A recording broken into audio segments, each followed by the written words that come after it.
everybody.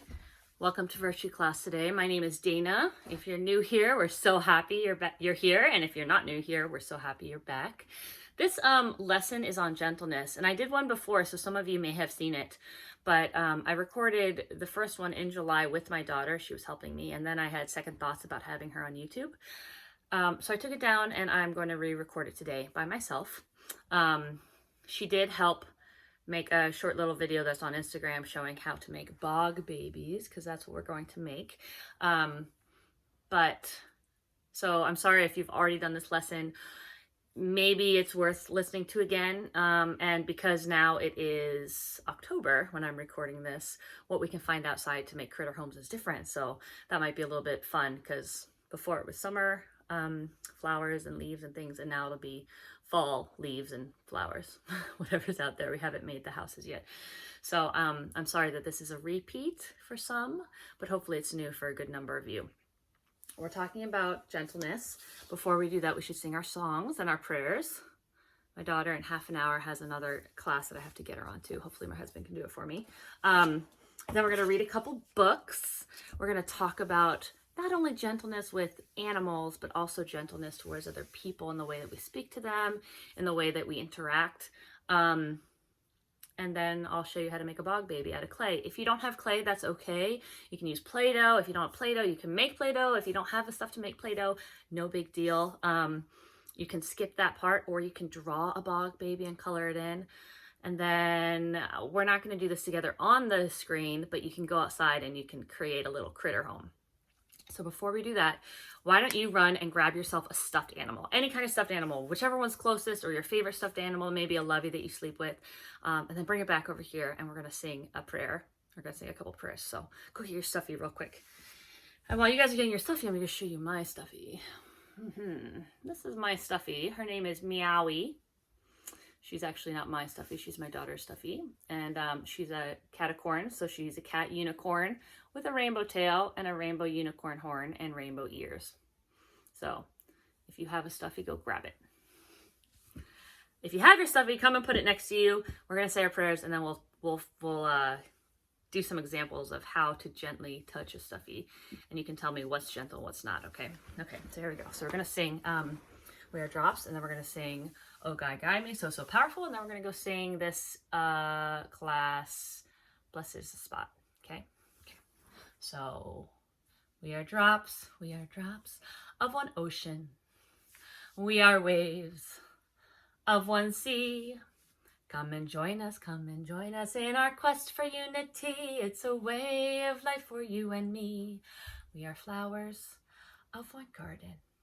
We are leaves of one tree, Come and join us in our quest for unity. It's a way of life for you and me. All the world is one country. Man is one, can't you see? Come and join us in our quest for unity. It's a way of life for you and me. Did I do the last? I can't remember if I did all the verses. I don't know if I did or not. My mind is all over the place today. Okay, anyway, we're going on. Oh God, guide me. So you put your fingers in the air and say, oh God, guide me, protect me, make of me a shining lamp and a brilliant star. Thou art the mighty and the powerful. And then let me see your muscles. Oh, moink. There's a wall here today. Okay. So powerful is a light of unity. So powerful is a light of unity, that it can illuminate the whole earth, that it can illuminate the whole earth. Okay. Now we're going to sing Blessed is the Spot. I'm on autopilot right now. I can't believe I forgot. I do that a lot recently. I can't remember what verse I'm on. My mind's just everywhere. Okay. We're going to sing Blessed is the Spot, and I do have hand movements for this. We put our thumb up to our lip, and we're going to sing this one twice. So if you don't, you can just follow along the first time, and then the second time you can do it with me if you'd like. And if you know it, then do it from the start. Ready? So we go. Blessed is the spot and the house and the place and the city and the heart and the mountain and the refuge and the cave and the valley and the land and the sea and the island and the meadow, where mention of God hath been made, and his praise glorified. Ooh, and his praise glorified. Ooh. One more time. I'm laughing at myself because I'm having trouble today. Okay. Get yourself together, Dana. Okay. Blessed is the spot and the house and the place and the city and the heart and the mountain and the refuge and the cave and the valley and the land and the sea and the island and the meadow, where mention of God hath been made, and his praise glorified. Ooh, and his praise glorified. Ooh, and his praise glorified. Great. Thank you for doing that with me. So we're talking about gentleness today. I have a couple of examples of gentleness. And so the first thing I want to do is go over our quote. Now, this is not a quote. This lesson is actually not in Ruhi Book 3, Grade 1. But I do think it's an important thing to discuss with you and with me, especially as a parent, that I have to remember to be gentle in the way that I speak to other people, and especially my children. And so this is a quote that I have from Abdu'l-Baha. It says, "Love and affinity are the fruits of a gentle disposition, a pure nature, and a praiseworthy character." So we know what love is, because we've talked about love quite a bit in this virtue class. And affinity is a natural liking of something. So love and the natural liking of a person are the fruits of a gentle disposition. So when we're talking about the fruits, we have a tree and it produces fruit. And the fruits are, what are the fruits? The fruits are what become of the tree, right? So they're like the jewels of the tree. The love and affinity are the fruits of a gentle disposition. Disposition is your inherent personality, so who you are at your core and how you naturally are. A gentle disposition, a pure nature. And when we talk about pure, if you think about water, clear water is pure. If it's full of dirt and rocks, then it's not pure, right? So pure nature, the nature of a person, and a praiseworthy character. And what we know about virtue classes is that's what we're working on. We're working on our characters, who we are inside. And virtues, full of virtues, gives you a praiseworthy character. So if your character is kind and loving and thoughtful and patient and honest and praiseworthy, not praiseworthy, gentle, then that's a praiseworthy character. So that's what we're discussing today, gentleness. Before we do that, I wanted to ask you a couple questions about what gentleness looks like. So you have your stuffed animal, right? Yes, you have your stuffed, my precious, yeah. You have your stuffed animal. So I want to ask you, hold your stuffed animal. Tell me, would this be a gentle way to touch an animal or your stuffed animal? Is that gentle? No. What about this? Is that gentle? No. What about this? Oh, hi, sweetie pie. You're such a good kitty cat. Yes, you are. Would that be gentle? Yeah.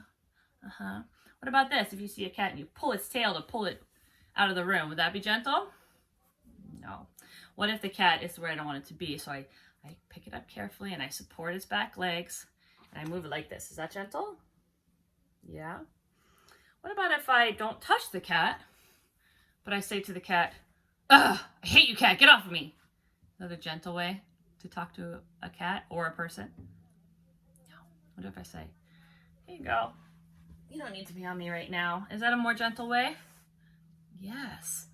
So we are told by Abdu'l-Baha that we're supposed to be infinitely kind to animals because they can't speak and they can't, they can let you know when they don't like something, but they're pretty much innocent.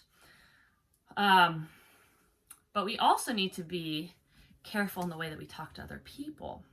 So I had these two apples as an example. They look pretty similar, right? They're both Honey Crisps, which are our favorite in our house. Do you like Honey Crisps? They're both cold, woo, because they're in the refrigerator. So for one apple, I'm going to say some really kind, nice things too. I'm going to say, oh, apple, you are so delicious. You're sweet. You bring me so much joy because you taste so good. I love the color of your skin. You're so beautiful. You did such a nice job growing and developing. It must have taken a lot of effort. So that's the nice things I'm going to say to this apple. Now this apple looks almost the same, but I'm going to say some nasty things to this apple. So hold on. Before I do that, how about you say some nice things to this apple? Go ahead.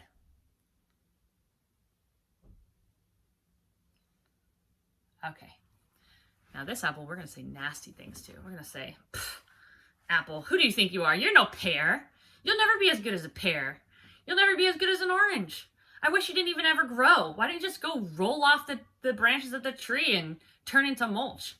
Ugh, nobody likes you, apple. Look at how ugly you are. What do you think? Even if we're not doing anything physically mean to it, do you think this is affecting our apple? If we talk to people and we say things like, oh, you're so kind and so generous and so thoughtful, and we talk to other people, we say, you're an idiot, you're stupid. Those are words you should never call somebody. You are, nobody wants you around. Leave me alone. Even if it doesn't look like it affects people or it doesn't affect apples, let's see if it does. So here's what I have. I have a knife to cut it in half, and we're going to see what happened to our apple that we said nice things to. Here's our apple that we said nice things to. It looks pretty good, huh? Ooh, I would love to eat that apple. That looks delicious. And I'm going to afterwards. And this is the apple that we said hurtful things to.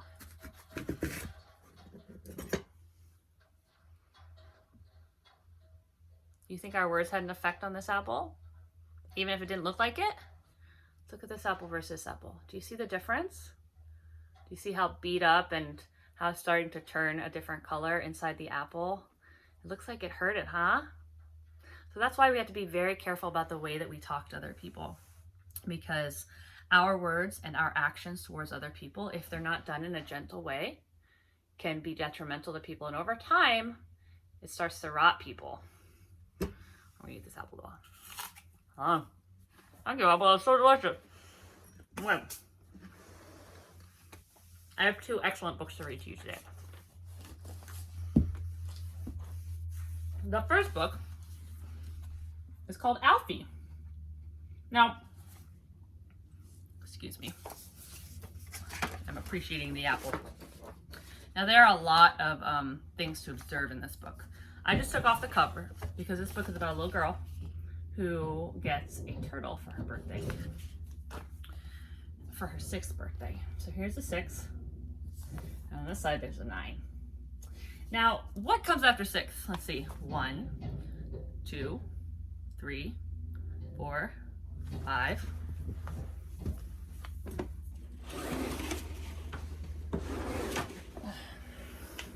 They're painting outside and they just came up on the window. Okay.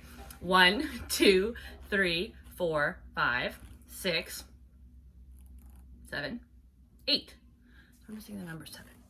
Let's find out why, shall we? You know what? I'm going to move over where there's a little bit better light because they're painting around the outside of the house and they just came up over there. So move myself over here. Is that better? Good. Okay.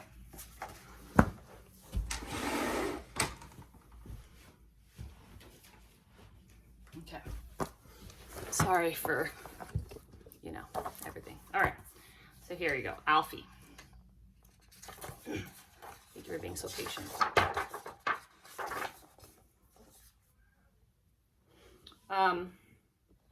Alfie the turtle had disappeared.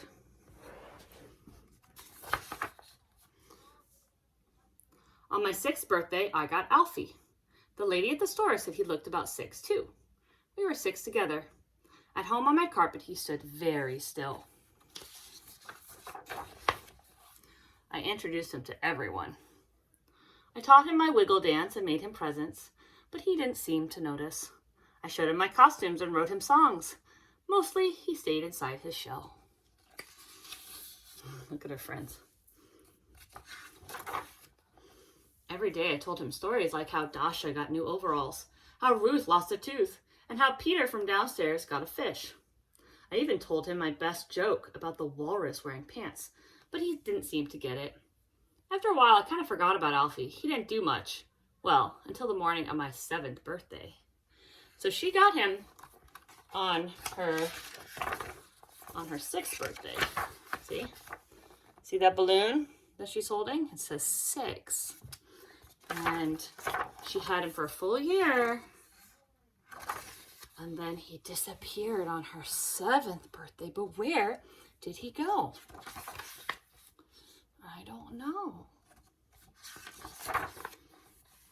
Now we're going to hear it from Alfie's point of view. So here's Alfie talking now. And here's Naya. When I first saw Naya, I knew she was special. She told me that I was 6 and she was 6 too. I had never been 6 before, but I was happy we were 6 together. Her hum tickled my toes, but she smelled nice, so I was calm. She had tons of friends. Naya taught me to dance. I practiced wiggling inside my shell. She gave me presents. I had never been given presents before. He looks pretty happy, doesn't he? Look at all of her friends. They're huge compared to him. Look at all these gifts. She gave him a rock, a seashell. She put stuff outside of his aquarium. She made me laugh and laugh and laugh. Look at how a turtle laughs. She just thought he was calm and didn't do much, but he was actually laughing inside. How could I make her as happy as she made me? I had to think. And think and think. Naya was planning her 7th birthday. She told me we were going to be 7 together. Oh, so they're about to have their 7th birthday together.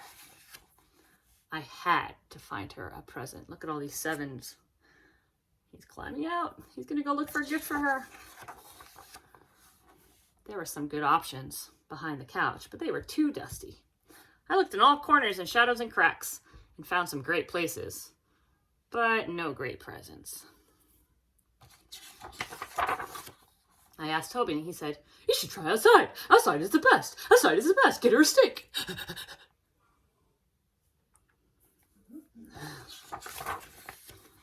I had never been outside before.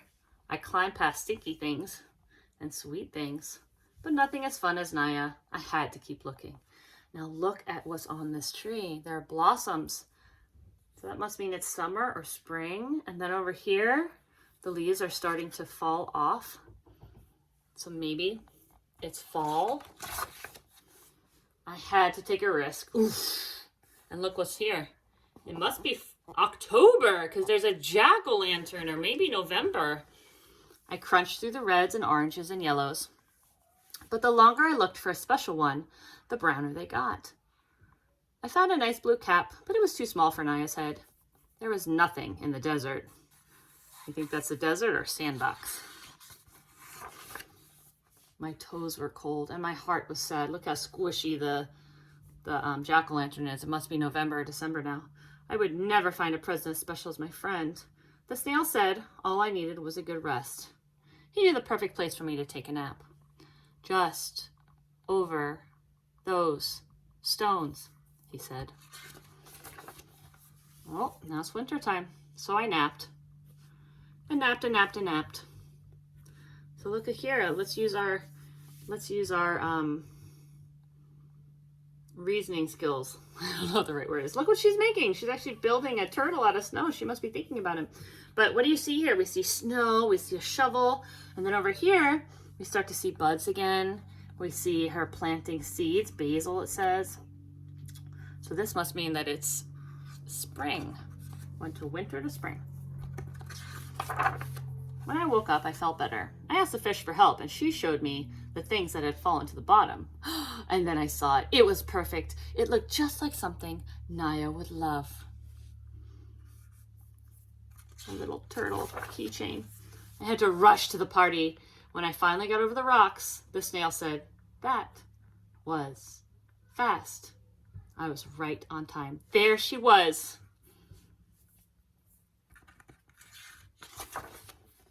I could tell Naya was very surprised and happy. I had brought her the perfect present. Now we were 7 together. Wait a minute. What does her balloon say? Did he think it took 1 day to get her the perfect present? But we know that it went through all the seasons, and they were turning 7. They were turning 7 together, and then it took him so long to find the perfect present that now she's 8. Kind of funny, don't you think? Okay. Now we're doing Bog Baby. They're coming up here to paint. Of course, I choose the one room in the entire house that's being painted today. Should I move again? Let's see if they, I'm going to see if she puts the ladder right by my window. I'm not re-recording this. Okay, Bog Baby. I might move when I show you how to make a Bog Baby. Okay, and I have 10 minutes and I got to yell down to my kids. Here. Okay, the Bog Baby. Thanks for keeping up with me, guys.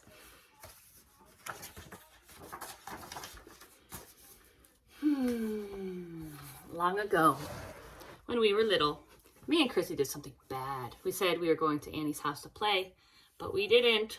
Ooh, they weren't being honest. We went fishing all by ourselves, which wasn't allowed. Chrissy said there was a magic pond in Bluebell Wood. It was only ever there in spring. When it rained, it made a huge puddle in the dell, and pond creatures came. We could fish for news, she said. I won't tell if you won't. So we went. Look how beautiful that bog is, huh? We found the pond. It was squelchy around the edge. The bluebells squeaked under our boots. We fished and fished, but we didn't catch a newt.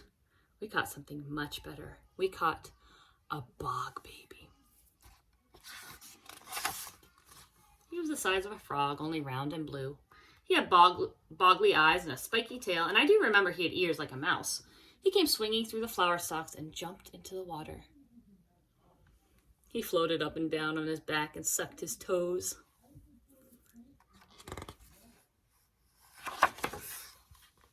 And that's when I fished him out. He didn't struggle. He sat in my hand and looked surprised. He was as soft as jelly, like he had no bones. When we stroked him, he flapped his wings. They were no bigger than daisy petals. They seemed too small for him to fly. Chrissy said he might be able to fly if we blew on his wings. We blew and blew, but all we did was blow him into the mud. He didn't try to escape. He just sat still with his paws over his eyes. Oh! I think that means he was scared, huh? Were they being gentle with him? I don't think so. We put him in a jam jar, took him home, and hid him in the shed. He was our Bog Baby. He wasn't meant to be a secret. We wanted to show Mom, but we didn't dare. If we did, she'd know we didn't go to Annie's. We made our Bog Baby a beautiful home in a bucket.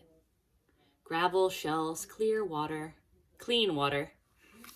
Whenever he saw us, he jumped up and down. We picked him up and played with him. He was very ticklish. We fed him cake crumbs. We loved our Bog Baby. Our friends loved him too. We sneaked him into school in a margarine tub. When the teacher wasn't looking, we played in the sandbox. In the afternoon, he slept in his tub on some damp cotton balls. Chrissy made him a collar and leash, and we took him for walks in the field. Once a crow almost ate him, but we scared it away just in time. Get away, Crow! We took great care of our Bog Baby.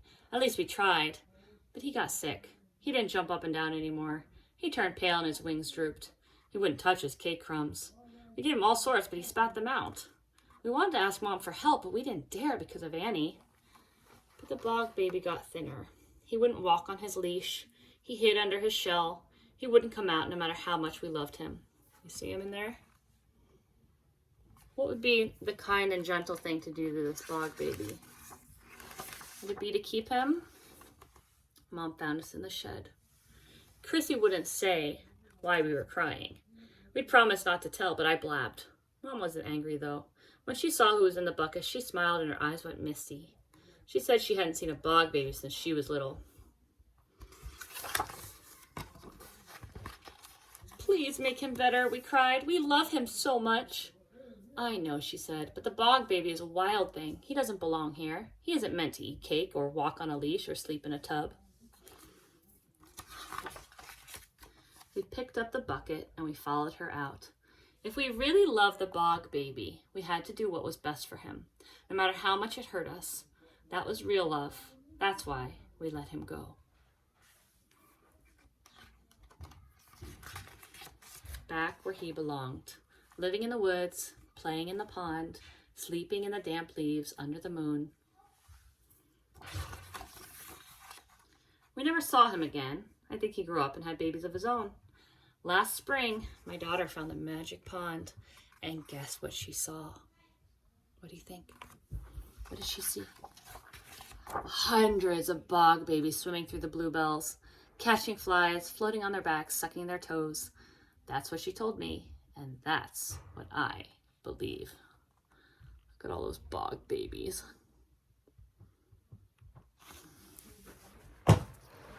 Okay, so we need to be gentle with the animals in our lives. If we're outside and we see an animal that is living out in nature, would it be gentle for us to scream and scare it away? No. Would it be gentle to throw rocks at it or step on it like an ant or a spider or a snake? No, that wouldn't be gentle. If they're outside, they're living in their own home, right? Would it be gentle if we watch it quietly and we give it its space? Yeah. What about if you're interacting with your younger brother or sister and they break your thing? Is it gentle when we say to them, you're always breaking things, you're so annoying, leave me alone? Is that a gentle way to speak to our siblings? No. What if we say, you broke my castle again, would you please come help me rebuild it? Would that be a gentle way to speak to them? Yeah. What if they say, no, I don't want to? You say, Mom! That's what would happen in our house. Okay, so I'm going to show you how to make a Bog Baby using clay. And the other thing you can do is you can go outside and make a critter home. It can be for any kind of animal. It can be for the Bog Baby you make, or if you want to make a turtle instead, you can make a turtle. So let me show you how to make a Bog Baby using clay. I'm going to try and jerry-rig my thing here. You guys are so great at being patient. Really appreciate it. Okay. I know, I'm just kind of moving you around. Bear with me, friends. I'm gonna put you under here. Like this. Hello. Okay. And then here are my clays. I will link these clays on my Linktree link because I love them and they are so easy to use. So here's our Bog Baby. And these clays are great for play dates too, because you can just throw out a couple of packs of clay and the kids go crazy. Here is a turtle that my daughter made in July. Kind of like Alfie a little bit. Put him right here. Here is a Bog Baby that she made also in July. And then we have, this is a Bog Baby she made earlier today. He's a little squishy looking, but that's okay. And this is a Bog Baby my son made, my 5-year-old made earlier today. And I'll show you how we can make our Bog Baby today. So what we're gonna do is get some blue or some green. If you wanna mix it together and make a turquoise color, you can. We're gonna take 1 ball of blue for the body and the head. Now this Bog Baby's body and head are kind of all together. I'm actually gonna get a little bit more. Make a slightly larger Bog Baby. Make sure you don't use all of your blue because you're gonna need it for the, for the feet and the arms. Okay, here we go. So here's the body of our Bog Baby. Okay, just an oval, kind of like an egg shape. And then we can make the feet by forming kind of like a triangle. My daughter, I think what she did was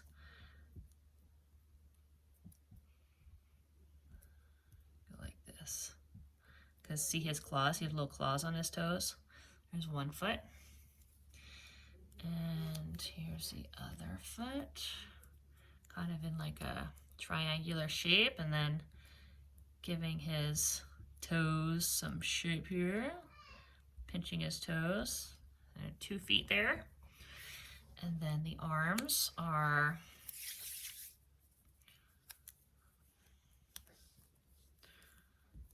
I don't know, they're kind of like longer. What my daughter did was she actually put the fingers on here. Let's see if that works. That works.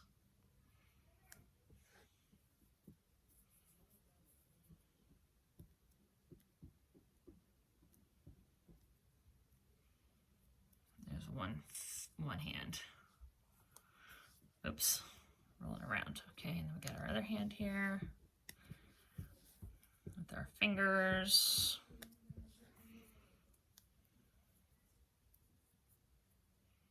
One, two. He actually has 4 fingers, but I'm only gonna do 3, because when you're the artist, you can choose to represent it however you want. Here we go, 3 fingers on this hand. Okay, so I have 2 hands and 2 feet. What else do we need? We need some eyeballs. Now, the eyes are white, and then there's a black pupil in the middle, okay? I like to do the eyes first. That way, if the Bog Baby's hands are over its face, it's okay.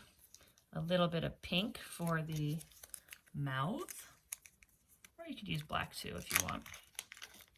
I have pink here, and that's what my daughter used, so I'm just gonna go with her design. Roll out a little snake here. Give my little Bog Baby a smile. Hi, Bog Baby. You're coming along. 2 black pupils. Pupil of the eye.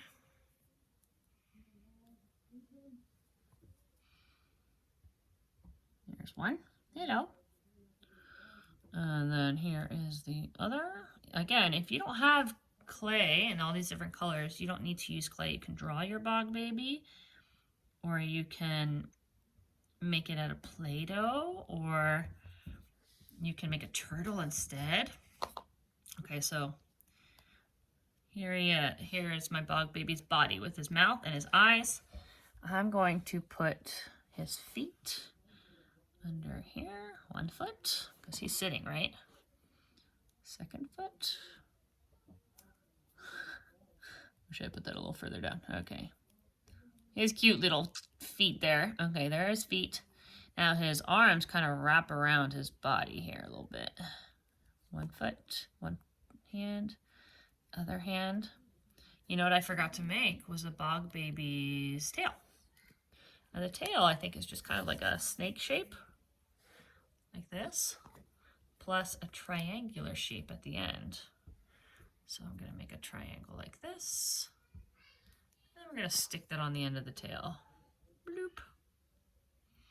And make it kind of squiggly. So we'll move it around like this maybe, see? And that can be stuck on here. My Bog Baby's tail. So we have our Bog Baby's eyes, mouth, hands and feet, tail. Now what we need, little ears and wings. So here's one ear. They're very little ears. They kind of just, I don't know, that's not even noticeable maybe.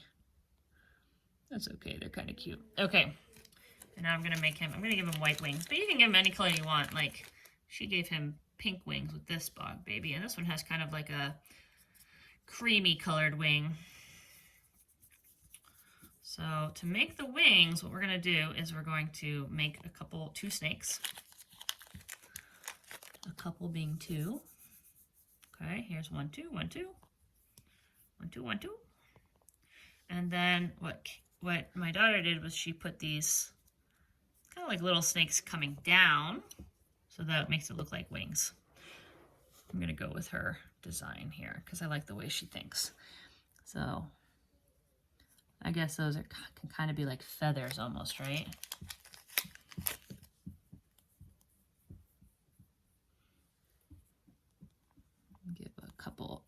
ones here to fill it in a bit.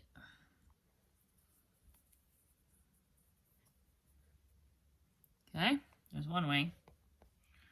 And then we'll do the other wing here.